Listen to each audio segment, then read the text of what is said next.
while conducting an audit. Then we'll discuss how to start your career in IT audit, and then we'll discuss about our course as well. Okay, fine. So let's start with the GRC, guys. GRC. So GRC stands for what? It stands for governance, risk, and compliance. Okay. So basically, what is GRC? GRC is a structured way to align your IT with the business goal. For example, your business has certain goals and objectives. Now, as a part of GRC, what is our main objective? Our main objective is to align the IT goal with the business goal so that we can meet the all the industries and government regulations. So basically, we can manage our compliances. Okay, this GRC will help company to increase their efficiencies. It reduces their non-compliances and it share information more effectively in the organization. Okay. As a part of GRC, what company will do? They will identify what are the policies that they need to develop. Okay. So basically, they will design, they will document the key policies that can drive the company. Okay, and like this GRC framework is a proactive approach to mitigate the risk. Okay. Suppose if any company has adopted a GRC framework, that means that that particular company is adopting a proactive approach to mitigate the risk. Okay. Now, what is this risk? How to calculate the risk. Everything we would be discussing very much in detail when we will be discussing this risk management domain. Okay. So by the help of GRC, we will make a well-informed decision. Okay. So this is about the GRC. Now we'll discuss each domain, like what is governance, what is risk, and what is your compliance. So let's start with the governance first. Okay. What is governance? Governance is a set of policies, set of rules, and set of framework that company uses to achieve its business goal. Okay, so basically governance is what? It is a set of policies, rules, and the framework. Okay, so as a part of governance, what we will do? We will define the roles and responsibilities of all the key stakeholder, including your board of director and the senior management. Okay, so basically, in as a part of governance, what organization need to do? They need to define the set of policies, rules, and the framework. Okay. So basically, what is governance? Governance is about authority, decisions, and accountability for the results. Okay. So basically, as a part of governance, they will assign certain authorities to the senior management or to the KMPs. Okay. They would have authority, they would have the decision making power, and as a part of their action, they would be held accountable as well. Okay. So this is about governance. Now, how organization can implement a strong governance? Okay. So this is they can implement strong governance using a policies, rules, and the framework. Okay. Now, suppose if they have implemented a strong governance in the organization, what it would result? So basically, it empowers the people at all the level of organization to work together to achieve a common goal. Now, can you please tell me, as a part of governance, what is my goal? Our end goal is to align IT objective, IT objective with which objective? Business objective. Correct. This is my main goal. Correct. So as a part of governance, if you have implemented a strong governance, it will empower the people at all the level of organization to work together to achieve the common goal. So this is my common goal. Okay, so this is the benefit of strong governance. Similarly, it ensures that customer needs are prioritized and aligned to the business unit. So whatever is the customer needs, it is prioritized and aligned with my business unit. Okay, so this is what the governance is all about. Okay, now we'll discuss risk. Okay,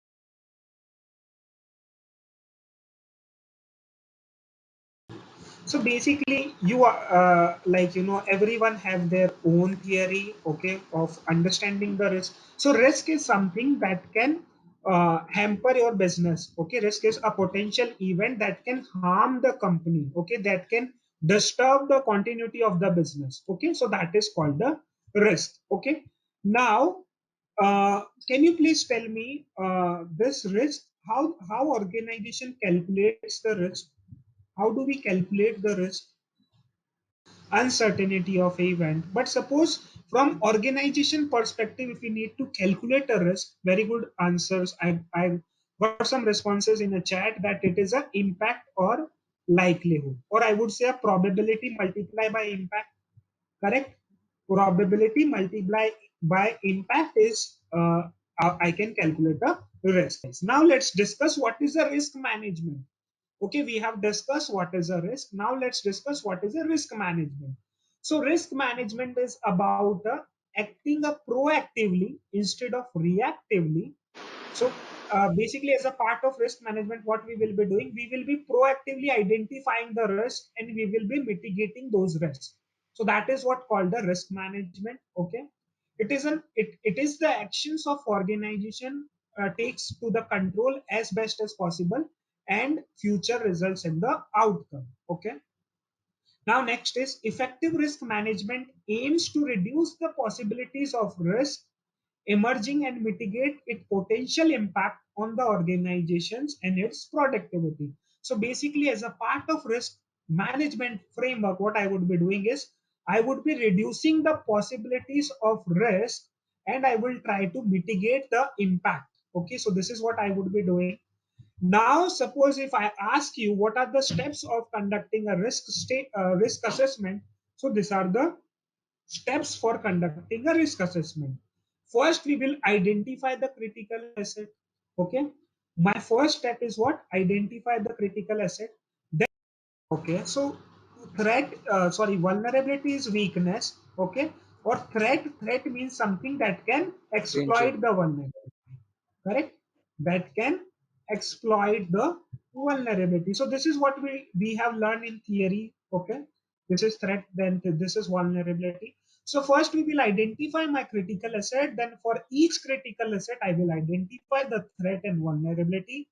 I will be doing an impact analysis. So there are two type of impact analysis. One is a qualitative and one is a quantitative. What is the difference between qualitative and quantitative?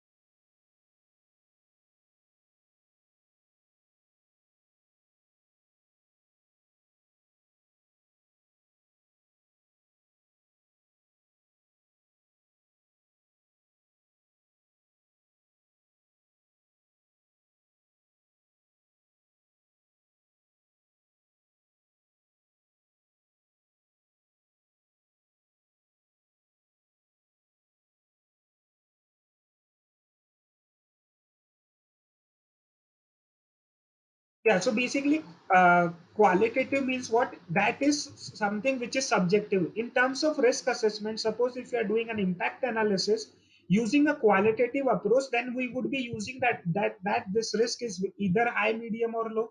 Okay, so we are not describing the risk in the numbers or number or percentage. Okay, we so that assessment is called a qualitative assessment. And quantitative assessment, when you measure the impact in the number, so that is called the qualitative assessment. Now, generally, organization uses the combination of qualitative and quantitative. Okay, so this is my third step where I would be doing an impact analysis. After doing an impact analysis, what I would be doing, I will be prioritizing my risk. So whatever risk that is high, okay, first I will try to mitigate those risks.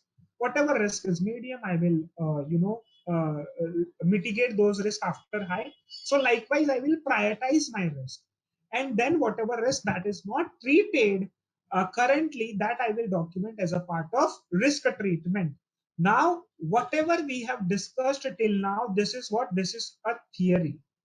Okay. This is something which is written in your CISA syllabus. It is written on your ISO. It is written in CRISC. Everywhere they have given how to calculate risk, how to do risk assessment, how to do risk management, and also this we have learned, and this we have seen in all the syllabus.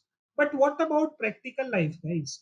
So majority of you are like, you have not seen that register, or you have not done this process practically. So basically, let me show you guys how to do this exercise practically, and what is the final outcome of this risk assessment. So what I will show you is, I will show you one risk register. Okay.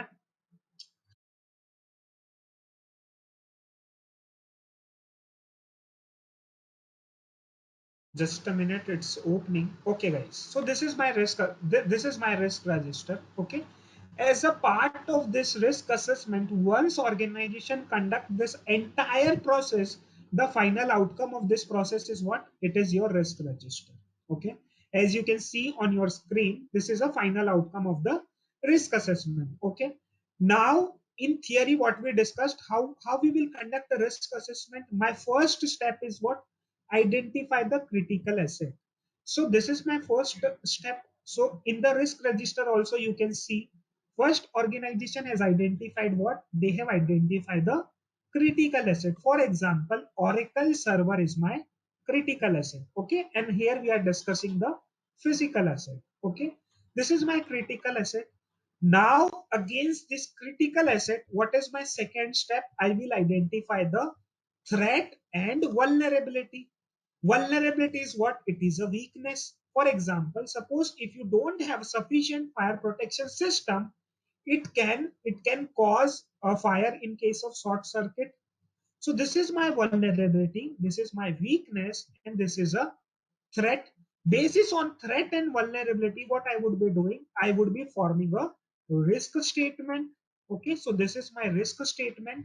Then what is my third step? I would be doing an impact analysis. So basically here what I am doing an impact analysis, assuming that there is a no control. Now, when you see this number, can you please tell me whether it is a quantitative assessment or qualitative assessment? This is a quantitative, but for this also there would be some references, guys. When I say that legal and regulatory impact is 4, what this 4 is, you describe me what is the meaning of 4. For that I would go my risk matrix. Okay, in the risk matrix I would be categorizing the impact category. 4 means what? Impact is high. Okay, so basically, suppose if you don't have a fire protection system in place, it would cause a legal and regulatory impact, and the impact would be high. Correct? This is the meaning of that. Similarly, I will calculate the impact considering the business and operations, considering the financials aspective, customer aspective, and I will calculate an overall impact. Correct? So this is my overall impact, and this is my probability of occurrence of event. Probabilities are also there in the risk matrix. 3 means what? This can occur once in a 6 month. Okay. So basically, now you might be thinking, who would be doing this exercise? So in organization, there is a separate risk management team, okay, which is headed by a CRO, Chief Risk Officer. They do this exercise on a proactive basis, and this is their judgment. Okay, whatever number that they are arriving, it is their judgment, basically a subjective judgment. Okay, so they have calculated the risk, and the risk is coming 12. Now what is this 12 for? This also I need to go back to my risk matrix, where I can see if risk score is 12, that means it is a medium risk. That means it is a medium risk. Okay. Now I will check what control I have put in place. This risk I have calculated assuming that there is a no control. Okay. We have calculated this risk assuming that there is a no control. Now we have implemented the control. For example, sufficient fire protection systems are implemented. That means you have reduces the occurrence of probability, correct? You have reduces the occurrence of the probability, and now you will see, now your risk after considering the control is what? It is a 4. What is the meaning of 4? 4 means it is a low risk. Now, can you please tell me, guys, is it possible to mitigate 100% of the risk? Correct? It is not possible to 100% of the risk. So there is some risk which remains even after applying the control. Correct? There is some risk which remains even after applying the control. For that risk, what organization need to do? They need to accept that risk. So basically, risk owner has accepted that risk. Okay, and that risk is called a residual risk. Any risk which remains even after applying the control, that is called a residual risk. So in the risk register, they need to document residual risk statement as well as the approval details. So guys, this is how they conduct a risk assessment, and this is how they document the risk register, which we discussed in a theory. Okay, now there was one more statement, which is what? This is a risk treatment. Okay, now what is risk treatment? We discussed that suppose there is some risk which is not mitigated as of now, that that risk organization will document separately, and that sheet is called a risk treatment sheet, or I would say a risk treatment plan. Okay, for example, there is what is my critical asset here? My critical asset is a Oracle database instances. Okay, this is my critical asset. Now, weakness is what? Outbound emails are permitted. Can you please tell me why this outbound emails are permitted is a risk? Why this is a risk?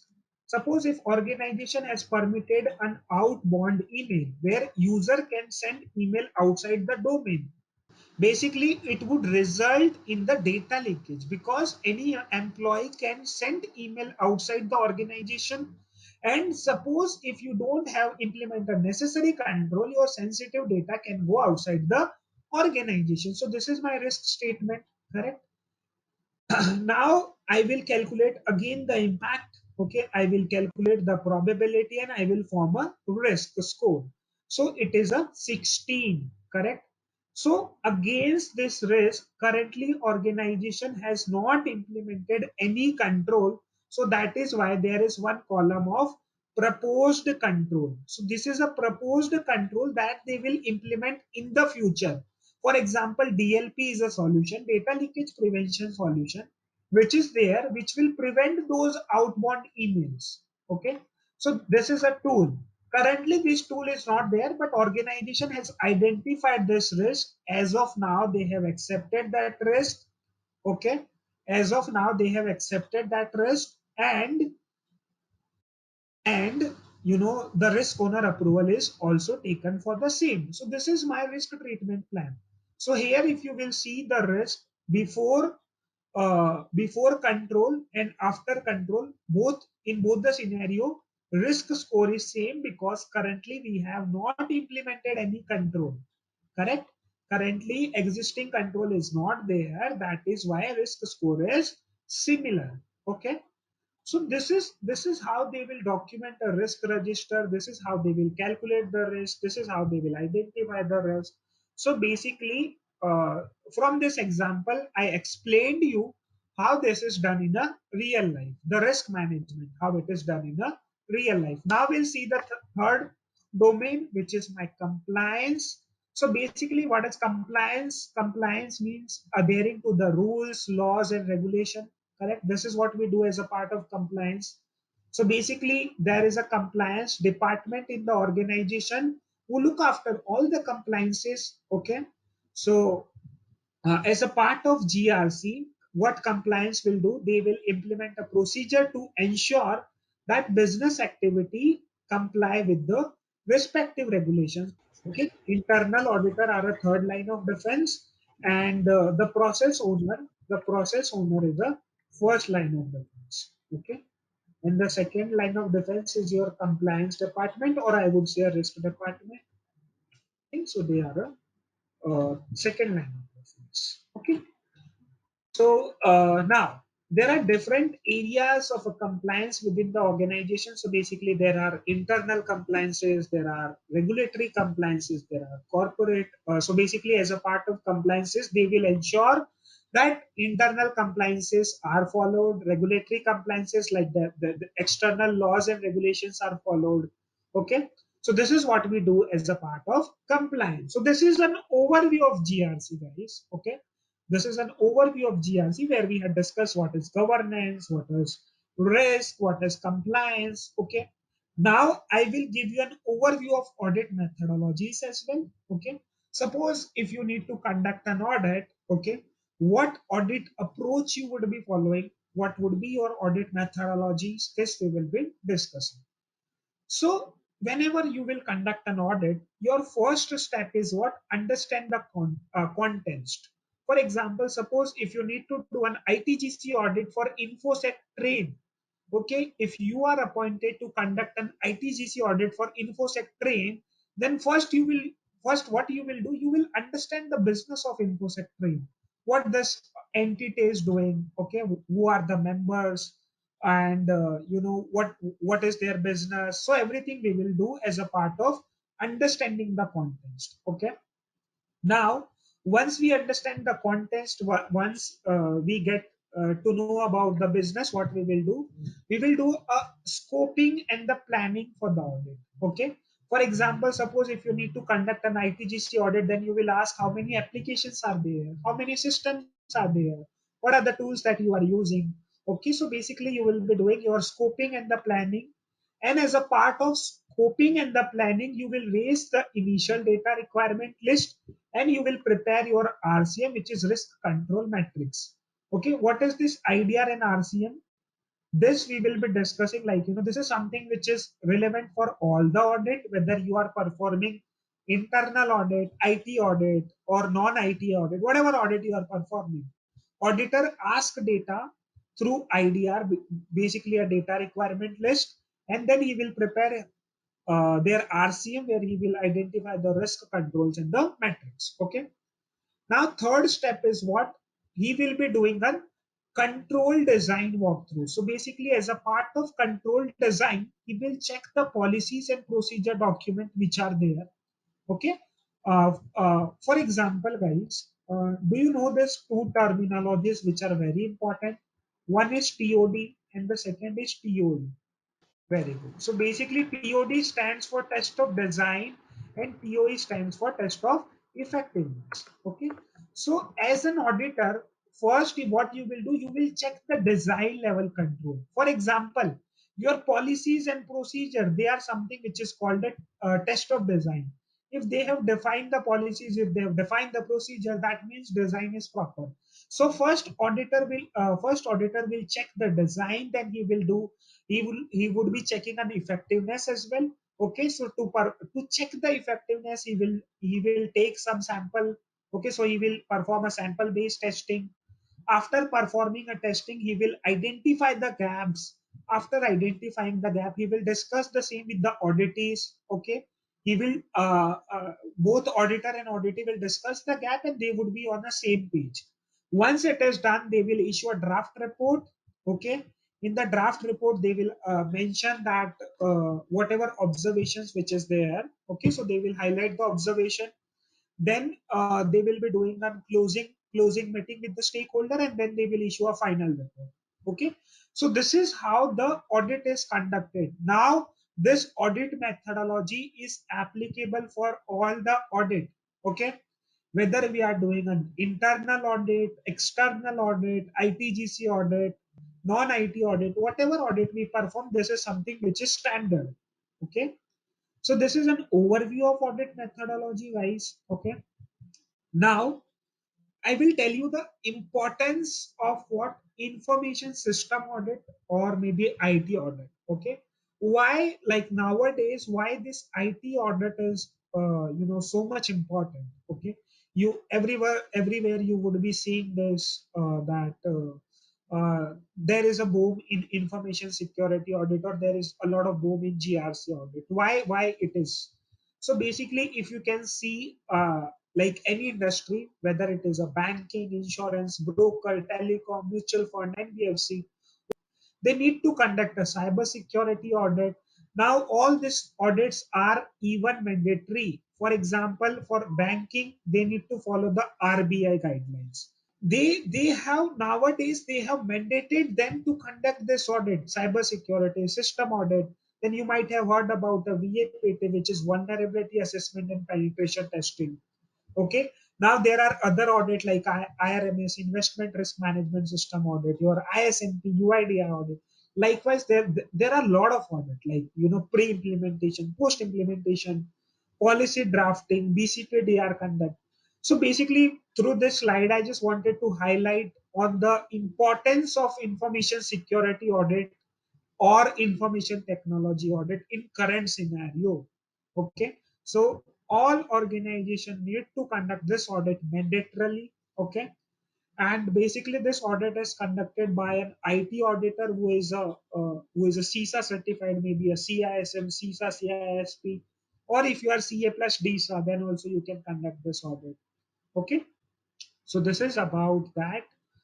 Now we'll discuss how you can start or how you can make your career in IT audit. Suppose, like if you are attending this webinar, then definitely you want to move into IT audit. Okay, so I will just tell you how you can do that. So basically, to start with, I would just suggest you to prepare for some IT certification. Maybe you can go for a CISA, CISM, CISP, ISO 27001. Why I'm telling you to preparing for the certification? Because suppose if you apply somewhere for IT audit job, definitely your CV gets shortlisted basis on the certifications only. So if you have relevant certification in your CV, in your resume, then your CV gets shortlisted. Okay, so certification preparation is something which is like, according to me, it is a must. You need to prepare for this certification in order to crack the jobs. Okay, once you get the certification, then you need to gain some practical exposure into IT audit field. Okay, so suppose if you are already working in internal audit department, like I have seen many like employees who are already working in internal audit department, and as a part of internal audit they would be conducting a non-IT audit. Okay, so what you can do is you can try to get some exposure into IT audit in your current organization.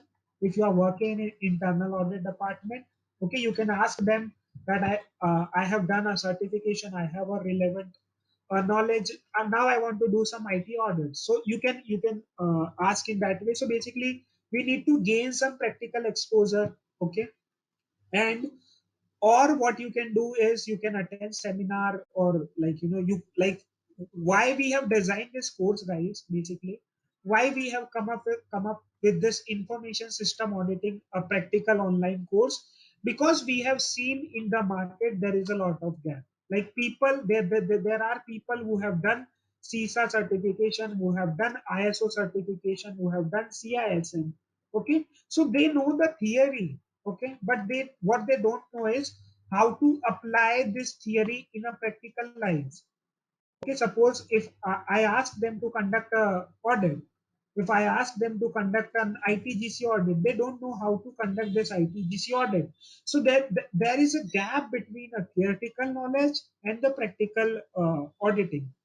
So that is why we have designed this course. And as a part of this information system audit training, what we will be doing is we will be providing you a practical exposure, okay, for each the domain, whatever domains which is given on the page. Okay, so for each domain wise, we will be giving you the practical exposure, how to conduct that audit. Okay, so that is why we have designed this course. Now, let me give you some descriptions about the course, that how we would be discussing each domain. Okay, so basically, suppose for example, if we are discussing a change management process, so what we will do first, we will understand the concept. For example, in our today's session, what we discussed about the risk management. Okay, what we discussed about the risk management. So as a part of this discussion, what we did is first we discussed the theory. Basically, first we discussed the concept, what is there in the risk management, what is risk, how to calculate, what are the steps, etc., etc. So that is something which is called a concept. Okay. Once we discuss the concept, after that we would be reviewing the policies and procedures document. For example, like there would be a risk management policy in the organization. Okay, they might have documented these policies. Okay, so this we would be discussing in the course. So basically, what I have done is against each the domain, I have prepared the policies, procedures, and the framework. Okay, so this is like a dummy data, guys. Okay, as you can see on your screen, all these domains are there in this course, and for each the domain, there is dummy policies and procedure document. So we would be reviewing those policies document, we would be reviewing those procedure document, then we will be preparing our data requirement list. Okay, so in the audit methodology also we discussed that as a part of executing the audit, auditor will prepare the initial data requirement. Okay, or I would say auditor will prepare the data requirement list. So basically during this course also, for each the domain we would be preparing a data requirement. So I will ask you people to prepare the data requirement, what data you will require in order to conduct the audit. We will discuss on that part. Then we will analyze those data as well. Okay, so I will be sharing you a dummy data. Okay, then I will ask you to do analysis on the same basis. On the analysis, you need to give me what are the gaps. Okay, we will identify the gaps. We will prepare our draft report, we will prepare our final report, and we will also prepare the RCM, which is my risk control matrix. This is something which is very important, where we would be discussing the risk and control against each the point.